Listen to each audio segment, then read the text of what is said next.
Parliament ఎన్నికలు సమీపిస్తూ ఉన్నాయి. అన్ని పార్టీలు కూడా ప్రచారంలో దూసుకుపోతూ ఉన్నాయి. కానీ స్థానికంగా ఉన్న ప్రజానికం ఏ పార్టీ గెలుపొందితే బాగుంటుంది అని చెప్పేసి అనుకుంటున్నారు. అసలు ఆ పార్టీ నుంచి ఏం ఆశిస్తున్నారు, గత ప్రభుత్వాలు ఏం చెప్పాయి, ఏం సాధించాయి, రానున్న ప్రభుత్వాల నుంచి స్థానికంగా ఉన్న ప్రజానికం ఏం ఆశిస్తుంది, ప్రజల మాటల్లో మనం తెలుసుకునే ప్రయత్నం చేద్దాం. మనం ప్రస్తుతం భద్రాచలంలో ఉన్నాం. భద్రాచలం సంబంధించి పార్లమెంట్ సెగ్మెంట్లో స్థానికంగా ఉన్న ప్రజానికం వారి మాటల్లో ఏం చెప్పదలుచుకుంటుందో వారిని స్వయంగా అడిగి తెలుసుకునే ప్రయత్నం చేద్దాం.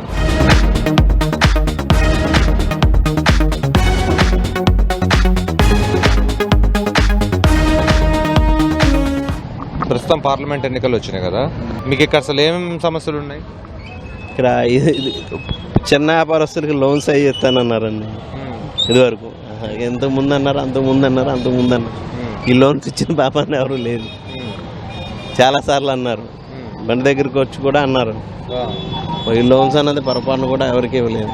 అంటే ఏ నాయకులు నీ దగ్గరకు వచ్చి పోతుంటారు? నువ్వు ఎలాంటి నాయకుల్ని కలిసినావు? నీకున్న సమస్యలు ఎవరెవరికి చెప్పుకున్నావు అసలు?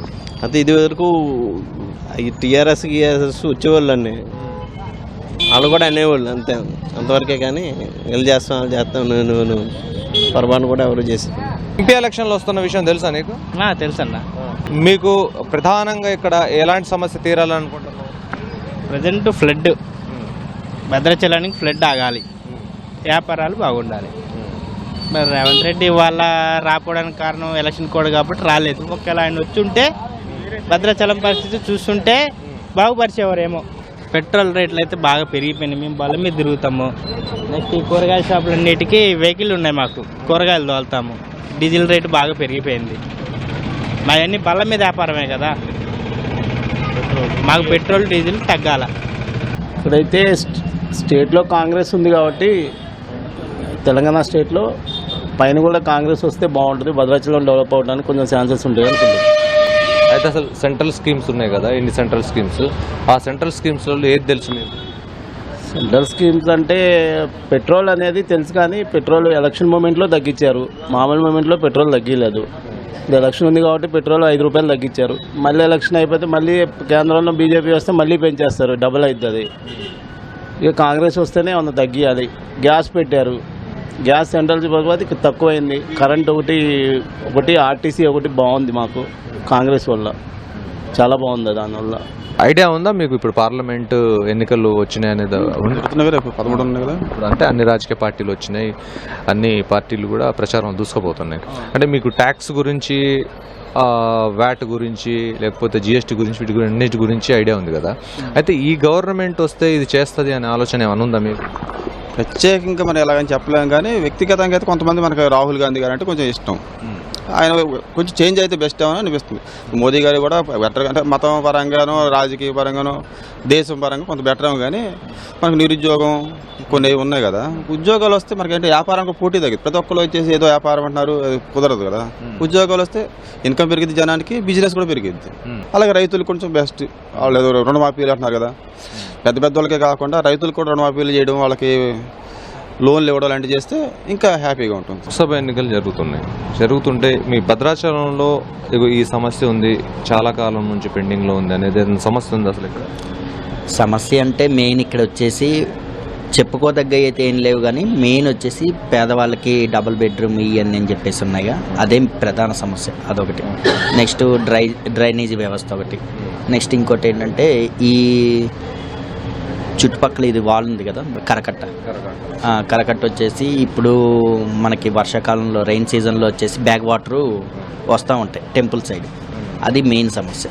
అది ఎవ్రీ ఇయర్ ఏమవుతుందంటే వస్తూనే ఉన్నాయి, కానీ ఆ ప్రత్యామ్నాయంగా పంపు సెట్లు పెడుతున్నారు, నీళ్ళు అవతలకి సెట్ చేస్తున్నారు, కానీ అప్పటి వరకే ఉంది. అది పర్మనెంట్ పరిష్కారం అనేది ఇప్పటి వరకు జరగలేదు. సరే, మొత్తంగా ఇప్పుడు రాజకీయం హీట్ ఎక్కింది, దాని తర్వాత కొంత రాజకీయంగా అందరూ ప్రచారం చేస్తున్నారు, అన్ని రకాల పార్టీలు కూడా ప్రచారం కోసం, ఓటు అడగడం కోసం మీ దగ్గరకు వస్తున్నాయి. ఫలానా పార్టీ గెలిస్తే బాగుంటుంది అనే ఆలోచన మీకు ఏమైనా ఉందా?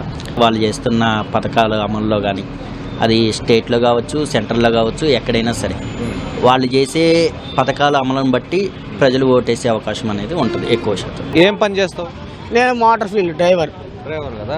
డ్రైవర్ అంటే నీకు బాగా పెట్రోల్ మీద, డీజిల్ మీద ఐడియా ఉండి ఉంటుంది కదా. పెట్రోలు డీజిల్ నువ్వు పోసుకొని డ్రైవింగ్ చేసి బతికే పరిస్థితి ఉందా ఇవ్వాలి? లేదు, బతికే పరిస్థితి లేదు అసలు. బీజేపీ గవర్నమెంట్లో బతికే పరిస్థితి లేదు. ఇప్పుడు హిట్ అండ్ రన్ ఒక కేసు ఒకటి తీసుకొచ్చారు, బాగుంది. హిట్ అండ్ రన్ బాగుంది.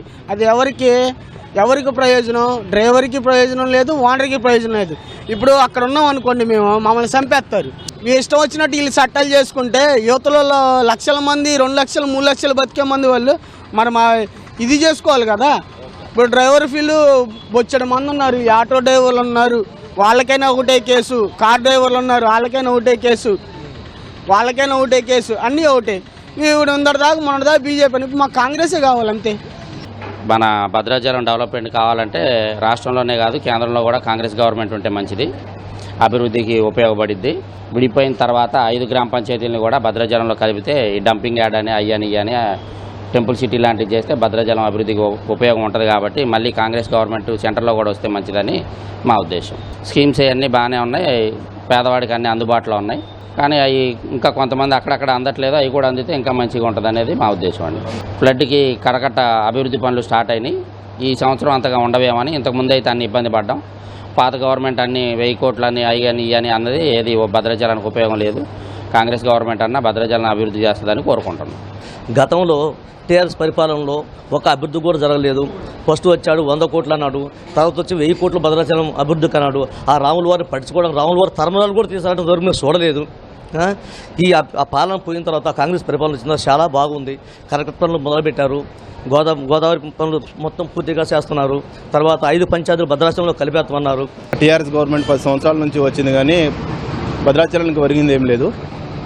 కాంగ్రెస్ గవర్నమెంట్ వచ్చింది, అందరూ సంతోషపడుతున్నాం. ఇక్కడ గెలిచిన తెల్ల వెంకట్రావు గారు కూడా కాంగ్రెస్లో పోయారు, మాకు సంతోషంగా అనిపిస్తుంది. ఏదైనా గవర్నమెంట్ పైన స్టేట్లో గవర్నమెంట్ ఉండి భద్రాచలంలో అదే గవర్నమెంట్ ఉంటే భద్రాచలం డెవలప్మెంట్ గురించి మేము డెవలప్మెంట్ అవుద్దని అనుకుంటున్నాము.